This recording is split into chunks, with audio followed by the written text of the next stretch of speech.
गरीबी हटाओ नारा 1970 के दशक में कांग्रेस ने देश को दिया था, परंतु गरीबी कभी हट नहीं पाई। कांग्रेस ने 6 दशक से ज्यादा तक देश के अंदर शासन किया। इन 6 दशकों में दादी से लेकर पोते तक उसी नारे को लगाकर देश की जनता की आंखों में धूल झोंकते रहे हैं। गरीबी हटाओ, ये 1970 के दशक में कांग्रेस ने नारा देश को दिया। गरीबी कभी हट नहीं पाई। कांग्रेस 6 दशक तक इस देश के अंदर 6 दशक से अधिक समय तक उन्होंने देश के अंदर शासन किया और इन 6 दशक से अधिक समय तक दादी से लेकर के पोते तक उसी नारे को लगा करके देश की जनता की आंखों में धूल झोंकने का कार्य कर रहे हैं।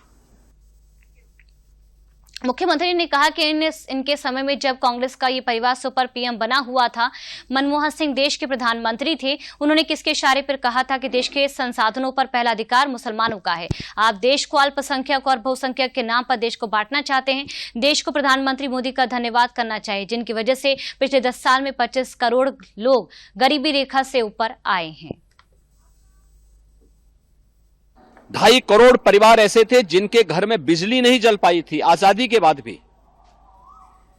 10 करोड़ से अधिक परिवार ऐसे थे जिनके पास रसोई गैस के कनेक्शन नहीं थे। इतने लोग अगर कांग्रेस के कुशासन के कारण देश के अंदर वंचित थे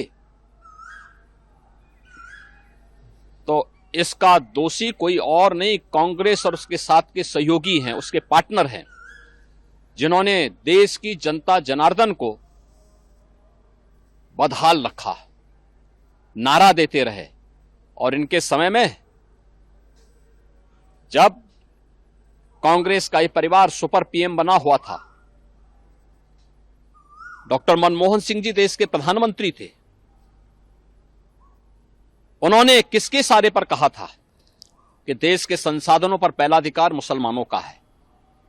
आप देश को मुसलमान और गैर मुसलमान के नाम पर, अल्पसंख्यक और बहुसंख्यक के नाम पे बांटना चाहते हैं। यह देश 1947 में एक विभाजन की त्रासदी को देखा है और इस देश को आभार व्यक्त करना चाहिए प्रधानमंत्री मोदी जी का, जिनके कारण पिछले 10 वर्षों में 25 करोड़ लोग गरीबी रेखा से उभरे हैं।